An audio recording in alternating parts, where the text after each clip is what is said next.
Hola amigos y amigas, bienvenidos a nuestro programa de debate político Tesis y Antítesis. Como cada semana agradecemos su sintonía. Ya estamos en compañía de los asambleístas Virgilio Hernández y Luis Fernando Torres. Con ellos profundizaremos el debate sobre las reformas al Código Civil. En el programa anterior se dejaron planteados algunos temas que ameritan de un mayor análisis. Yo soy Belkis Sánchez y por los próximos 30 minutos estaré moderando este debate político.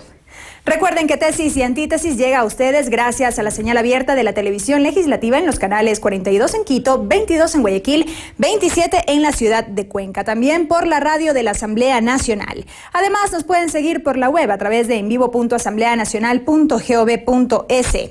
Agradecemos la reproducción de Tesis y Antítesis a la red de canales comunitarios regionales del Ecuador asociados SECREA y al portal de noticias ecuadorenvivo.com. Aquí iniciamos. Son apenas 8 puntos los que se plantean reformar del Código Civil, pero temas sin duda muy sensibles. Estos son algunos de estos puntos, los revisamos en el siguiente reportaje. El Código Civil ecuatoriano es la norma jurídica que contiene el fundamento del derecho civil en el Ecuador. Fue aprobado el 21 de noviembre de 1857 y comenzó a regir a partir del 1 de enero de 1861.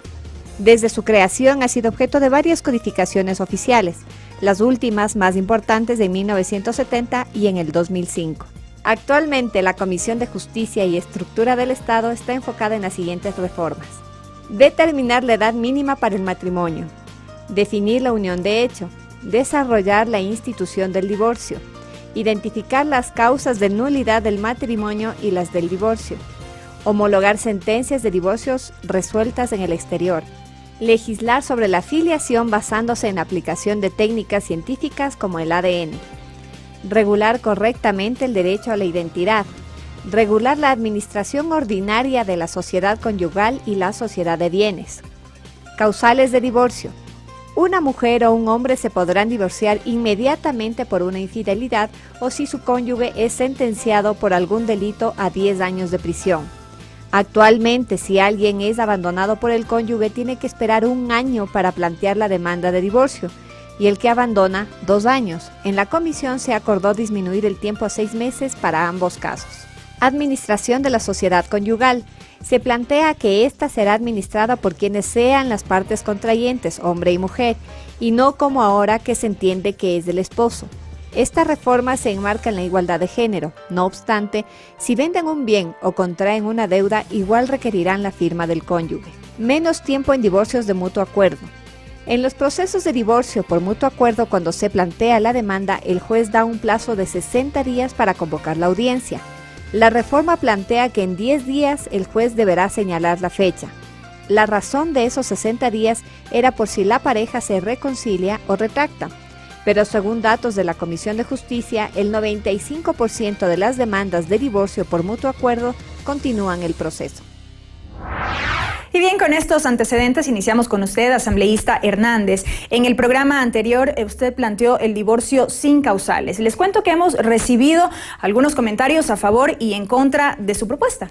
Por ejemplo, al Facebook nos escribió Fernando Durán. Él dice: en cuanto al vínculo matrimonial y sus efectos personales, la cuestión debe ser simple. Otra cosa es la liquidación de la sociedad conyugal, la asignación de cargas económicas, deberes y derechos con respecto a los hijos. En esa materia se debe legislar con total equidad. Ahora, con estos comentarios, ¿podría explicarnos de mejor manera su propuesta, sobre todo lo que tiene que ver con el tema de los bienes y los hijos en un divorcio sin causales? Sí, quiero aclarar porque efectivamente esto ha generado preocupaciones no solo en las redes sociales, sino incluso también en colegas legisladores. Yo señalé, y lo vuelvo a hacer, que las reformas que se están tramitando en la comisión son importantes porque actualizan las causales de divorcio y establecen un lenguaje menos discriminatorio, más contemporáneo, mucho más actual con los problemas que vivimos. También comparto, y lo hice de manera pública, las preocupaciones que planteó Luis Fernando respecto de que la infidelidad sea asumida como una causal de divorcio. Eso efectivamente puede generar o puede prestarse para una serie de acciones que desfavorezcan a una de las partes. Pero lo que yo señalaba, y me reafirmo en eso, es que el divorcio no debería tener causales, porque si el matrimonio es basado en el libre consentimiento, de igual forma debería ser el divorcio. Veamos lo que pasa en Argentina. Quizá mirar la experiencia comparada nos ayuda. En Argentina, se acaba de reformar el Código Civil hace apenas 15 días, establece 3 causas para la terminación del matrimonio. 1, la muerte de uno de los cónyuges. La sentencia en firme de ausencia con presunción de fallecimiento, cuando la persona está ausente. Y la tercera, el divorcio declarado judicialmente. Eso es lo que dice ahora la legislación argentina. Y establece un procedimiento.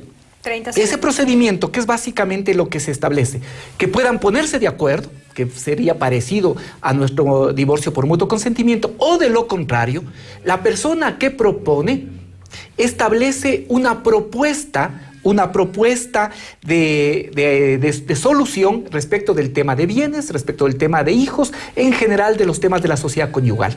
Si es que hay acuerdo con la otra parte, ahí el juez pone en firme esto. De lo contrario, es el juez el que sentencia. De tal manera que me parece que es importante revisar, por ejemplo, esta legislación comparada para poder ver cómo avanzamos en función de derechos. Gracias, asambleísta Hernández. Asambleísta Torres, ¿qué criterio le merece esta propuesta? Usted en el programa anterior mencionaba o decía estar en contra de que se cambie la causal del adulterio por la infidelidad. Ahora, con esta propuesta de un divorcio sin causales, el problema estaría solucionado.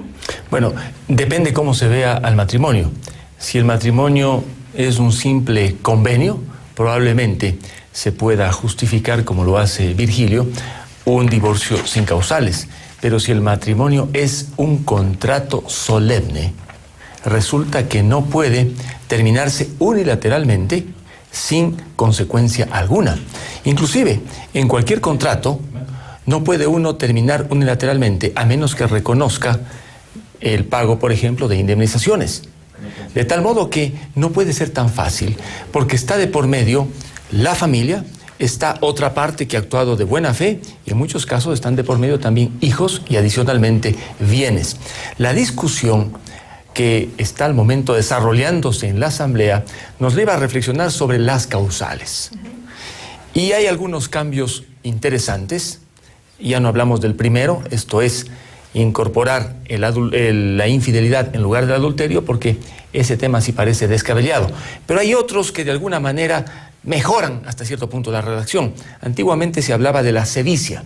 ¿Qué es la sevicia? Bueno, todos entendemos, y si vamos al diccionario podremos comprender, pero la jurisprudencia aquí ha dicho, en la propuesta que se hace, se desarrolla mejor, se elimina la sevicia, y allí se dice, por ejemplo, tratos crueles, cuando hay agresiones de una parte a otra. Eso está bastante bien.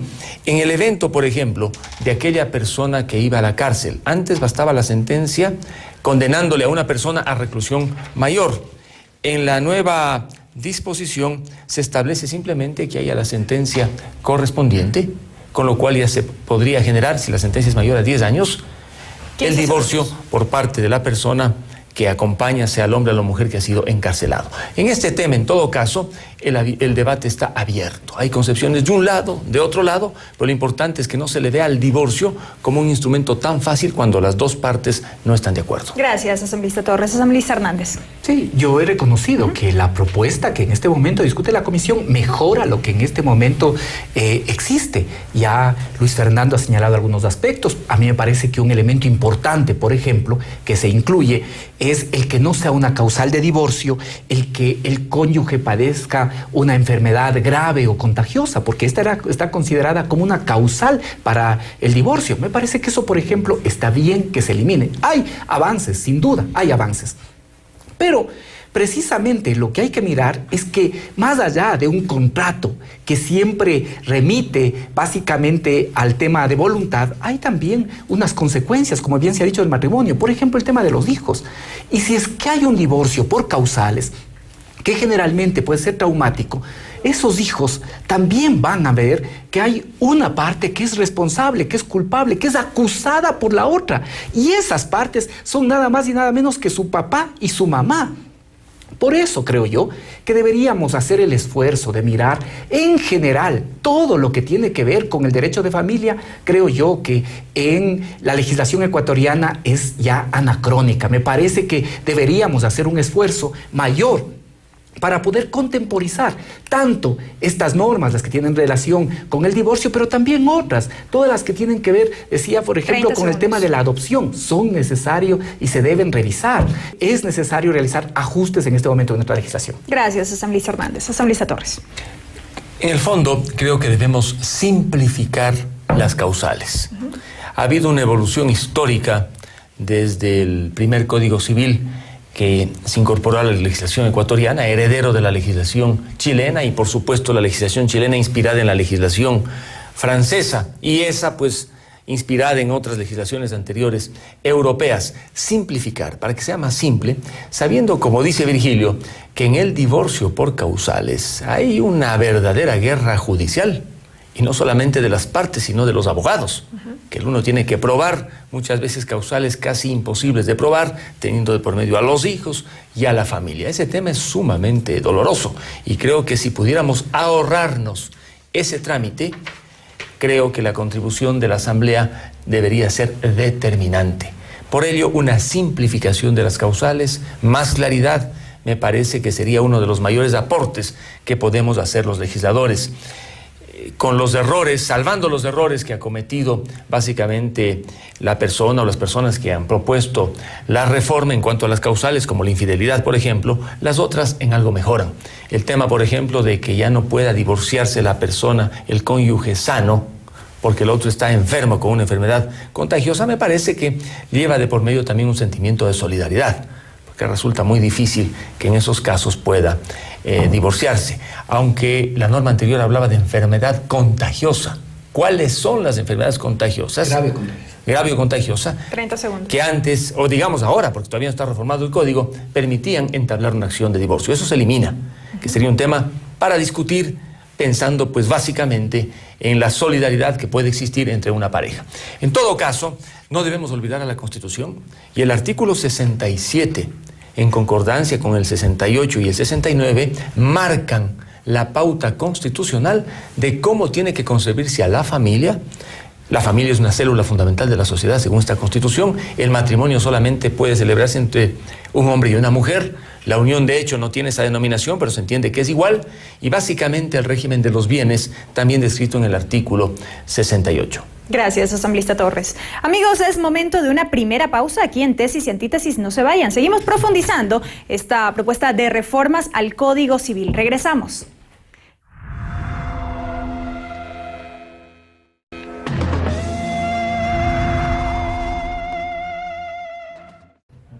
Estamos de regreso, amigos, con más de su programa de debate político Tesis y Antítesis. El tema de hoy, las reformas al Código Civil, con los asambleístas Virgilio Hernández y Luis Fernando Torres. Recuerden que llegamos a ustedes gracias a la señal abierta de la televisión legislativa del Ecuador y la radio de la Asamblea Nacional. ¿Qué dice la gente en la calle sobre la unión de hecho entre dos personas, sin especificar que es entre un hombre y una mujer? Aquí el reportaje. A que ya no vivan a escondidas, o sea, que tiendan a ser felices. O sea, aquí se trata de la felicidad mientras vivamos, ¿no es cierto?, aquí en este mundo. Yo no estoy de acuerdo en ninguna manera, porque así me crearon mis padres, así pienso yo, ese es mi criterio de que no debe ser.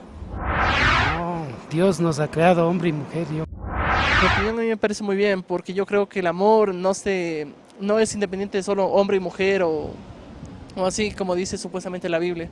A mí me parece que mientras hay amor entre dos personas, está bien. Porque eso ha habido desde el principio de la creación, la homosexualidad, ¿no es cierto? Dios hizo hombre y mujer, pero si se sienten bien viviendo entre personas del mismo sexo, depende de cómo se sienta cada persona. Yo no estoy de acuerdo con eso. ¿Por qué? ¿Cómo va? Pues, va a ser entre hombres y hombres se van a casar, ¿no? E incluso, podría ser admitido esto de que se puedan unir, pero luego van a querer el derecho de adopción y van a querer otros derechos y más derechos y más derechos. Cuando uno dice ellos no tienen derecho o ellas no tienen derecho, es como que estuviéramos pensando hace 1000 años atrás. La verdad tienen que reconocer, ¿no? Tienen que reconocer porque todos somos los mismos, hombre, mujer, hombre con hombre, mujer con mujer, entonces sería bueno que hagan eso. Y bien, asambleísta Hernández, bueno, ya escuchamos a los ciudadanos y la Constitución habla ya de la unión, de hecho, entre dos personas, el registro civil ya lo está implementando de alguna manera. ¿Por qué es necesaria la reforma en este sentido? Porque es un tema de derechos, efectivamente. La Constitución, el artículo 67, establece que la familia en sus diversas formas es el núcleo de la sociedad y señala que para el matrimonio se requiere que sean personas de distinto sexo. Eso es absolutamente claro. Y lo mismo dice la Constitución para la adopción, que la adopción puede hacerse únicamente entre parejas de distinto sexo. No así para la unión de hecho. Creo yo que en esto efectivamente está dividida la sociedad. Unos que apoyan, otros que en cambio creen que no es adecuado. En mi caso, yo señalo que lo que dice la norma constitucional es la unión estable y monogámica entre dos personas libres de vínculo matrimonial. Por lo tanto, puede existir unión de hecho entre personas de diferente sexo, pero también está autorizada, está reconocida por la Constitución cuando existe unión de hecho con personas que son del mismo sexo. Eso está permitido por nuestro ordenamiento. Y yo digo, más allá, cuando se toman estos temas, creo que siempre hay que reflexionar en primera persona. Que esto puede pasar, tener una opción sexual diferente, puede ser una opción de nuestros hijos, puede ser también una opción de las personas que están cercanas a nosotros. ¿Qué pasaría si nosotros tenemos un hijo, una hija que tiene una opción sexual diferente? ¿Permitiríamos que por el hecho de tener una opción sexual distinta sea discriminada en la sociedad, no tenga los mismos derechos que tenemos el resto? Me parece que esa pregunta siempre hay que hacerse en primera persona, porque eso ayuda también a que lo que finalmente se ponga en las leyes tenga que ver con la cotidianidad. Yo creo, como decía alguno de los amigos que entrevistados, si la gente es feliz uniéndose con personas del mismo sexo, eso está permitido por la Constitución y ahora debe reconocerse también en el Código Civil. Gracias, asambleísta Hernández. Asambleísta Torres, en el programa anterior usted no estaba tan de acuerdo con esta propuesta, pero sin embargo las parejas homosexuales ya viven juntas. Bueno, conviene hacer una precisión. El artículo 222 del actual Código Civil, artículo que no fue incorporado hace 100 años, sino en la década de los 80, cuando apareció la unión de hecho, establece que esta solamente puede existir entre un hombre y una mujer, que no quieren contraer matrimonio, pero que se unen y tiene los mismos efectos que el matrimonio en cuanto a la sociedad de bienes, inclusive para temas de paternidad y maternidad. La propuesta que hace un grupo en la Asamblea es modificar el artículo 222 del Código Civil para que se diga que la unión de hecho puede hacerse prácticamente entre personas del mismo sexo. No dice así exactamente la propuesta, pero elimina que la unión de hecho sea entre hombre y mujer. ¿Qué dice la Constitución en el artículo 68? Que la unión de hecho será entre dos personas, tampoco dice entre un hombre y una mujer. El artículo 67 de la Constitución, cuando habla del matrimonio, dice de manera clara hombre y mujer. Sin embargo, por el alcance del artículo 68 de la Constitución, no puede haber unión de hecho entre personas del mismo sexo. Yo estoy de acuerdo que personas del mismo sexo puedan unirse, puedan convivir, pero no pueden ampararse jurídicamente ni en el matrimonio por prohibición constitucional, ni en la unión de hecho porque el alcance del artículo 68 de la Constitución no permite que esto ocurra. Tiene que aparecer una nueva forma de sociedad, porque de eso se trata. Entonces, el esfuerzo que debe hacer la Asamblea es ofrecerles a las personas del mismo sexo la posibilidad de que jurídicamente puedan convivir sobre la base de un acuerdo, un contrato, que no puede ser el matrimonio y tampoco la unión de hecho como tal. Podría ser otro tipo de unión, porque la unión de hecho solamente ampara a aquellas personas de diferente sexo que no quieren contraer matrimonio y optan por beneficiarse en el tema económico de la sociedad de bienes y eventualmente abrir el camino para que la maternidad y la paternidad beneficie a sus hijos. Podría tener otro nombre: sociedad entre personas del mismo sexo, regular jurídicamente, y ellos se someten a ese tipo de regulaciones jurídicas. Se les hace un daño a las personas del mismo sexo el momento en que se les quiere hacer calzar en una figura jurídica como la unión de hecho, que no ampara lo que las personas del mismo sexo quieren. Tan cierto es esto que en el propio artículo 68, en el inciso segundo, la Constitución dice: cuidado, la adopción solamente puede ser entre parejas de diferente sexo. De tal modo que no conviene la propuesta que hace en este caso la la comisión me parece demasiado exagerada y no beneficia a las personas del mismo sexo, pero crea una confusión en cuanto a la unión de hecho. Gracias, asambleísta Torres. Asambleísta Hernández, ¿qué decir sobre este tema? Que la Constitución del 2008 está por encima de otras normas y más aún de normas que son anteriores a esta Constitución. Y cuando se hace el debate constitucional se distingue claramente la intencionalidad.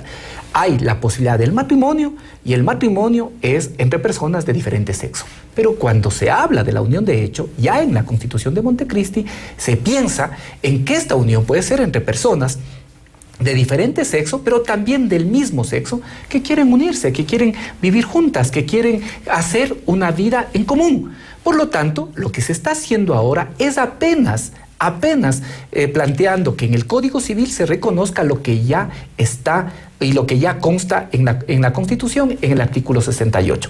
Además, en este momento hay la posibilidad de inscribir.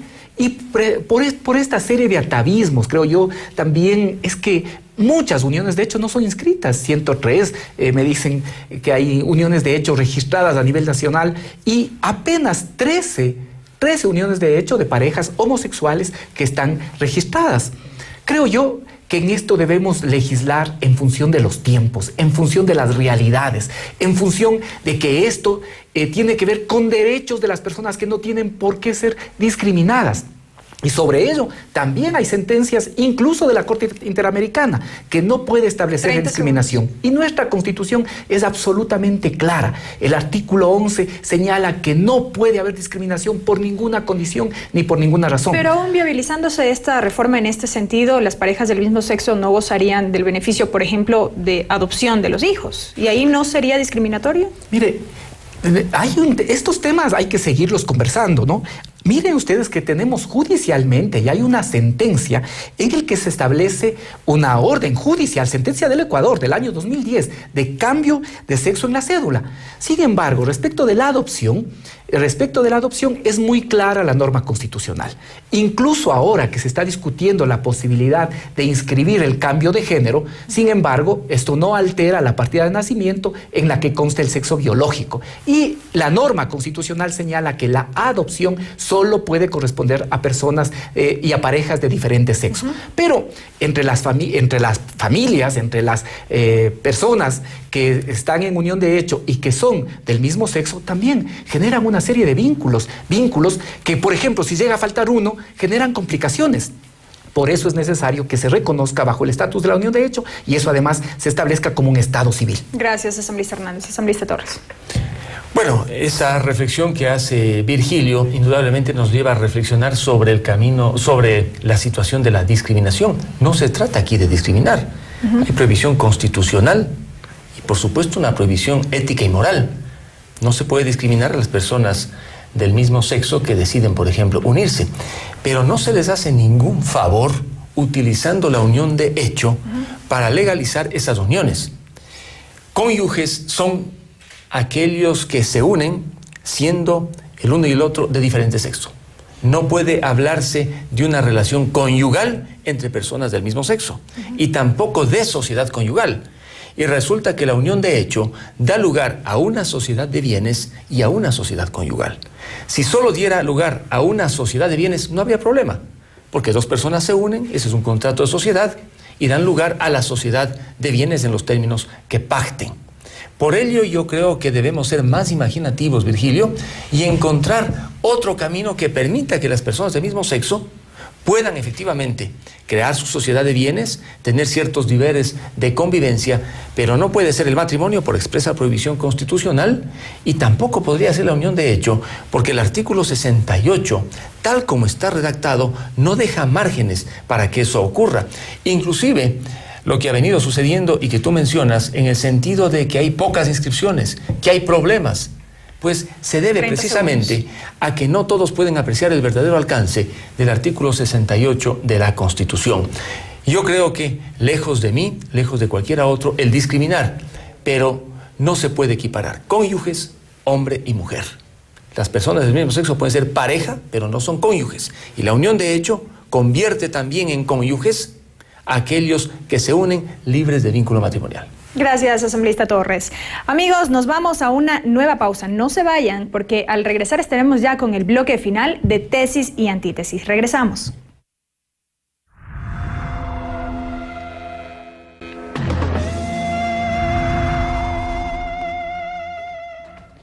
Continuamos, amigos, con más de su programa de debate político, Tesis y Antítesis. Programa que se reproduce por ecuadorenvivo.com y se retransmite por la señal de la radio de la Asamblea Nacional. Estamos ya en nuestro bloque final y el tema de hoy, las reformas al Código Civil. Los asambleístas Virgilio Hernández y Luis Fernando Torres, en este último bloque, tienen 3 minutos cada uno para concretar sus ideas.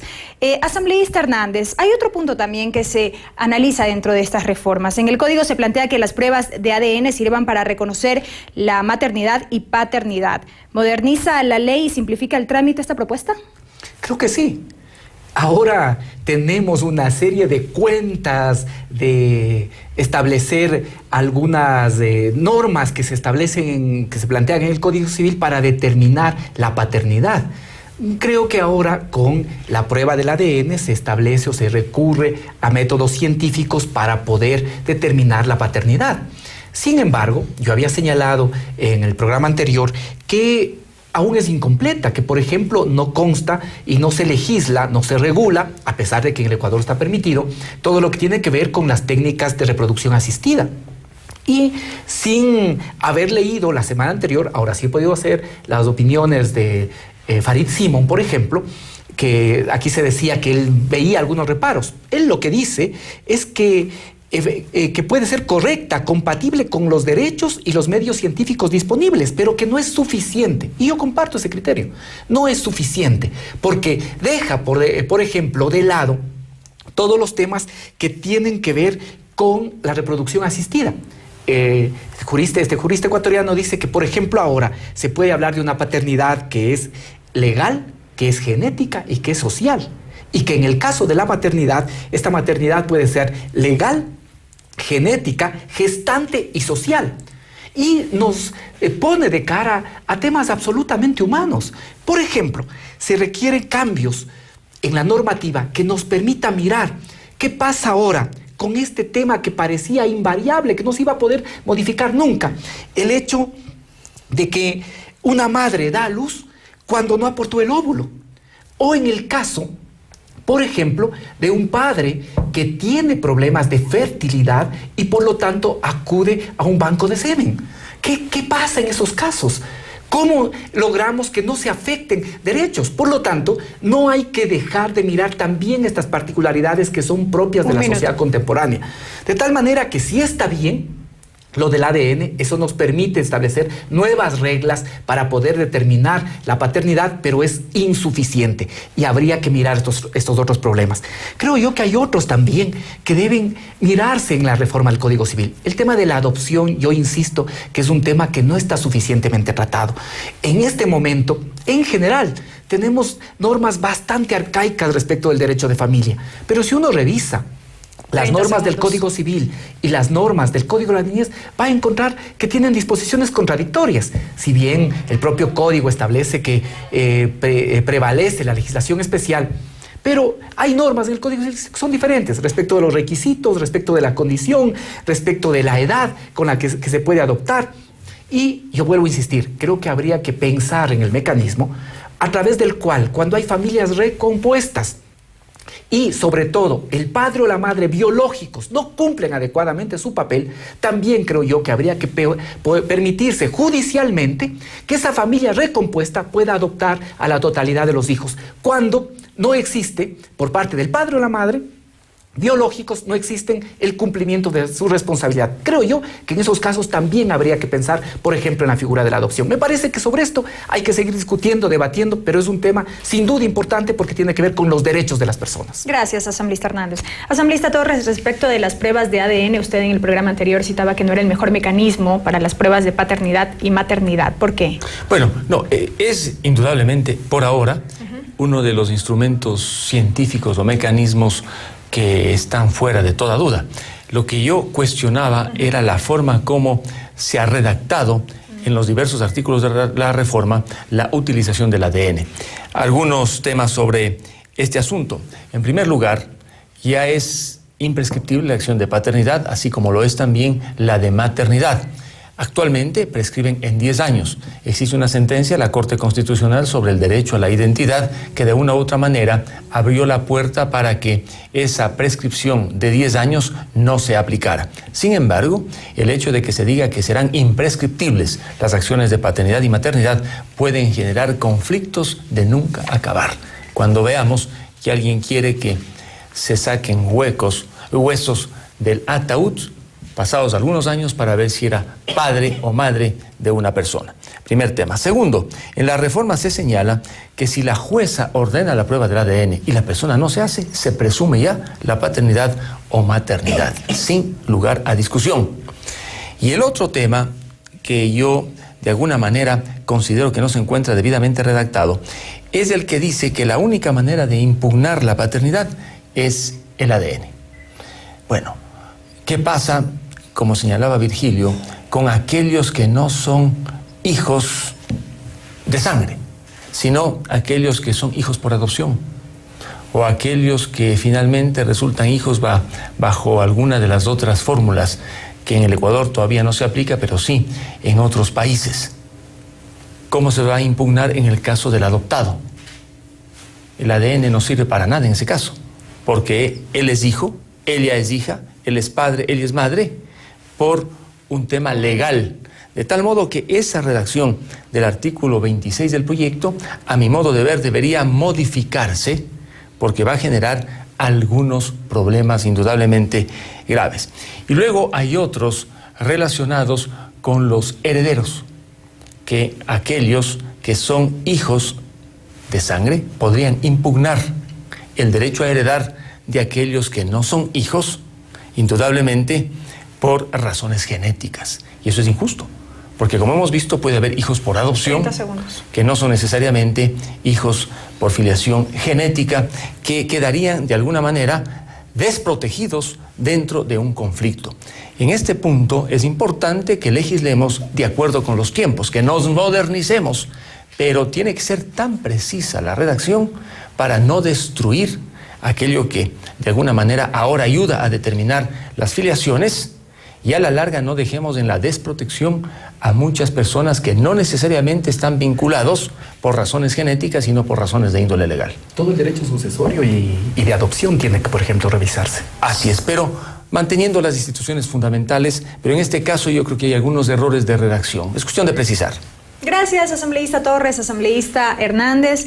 Las causales para el divorcio, el reconocimiento de las uniones de hecho, así como las pruebas de ADN para reconocer la maternidad y paternidad han sido hoy los puntos de debate como parte del análisis a las reformas al Código Civil. Recuerden que aquí en Tesis y Antítesis, la síntesis les corresponde a ustedes.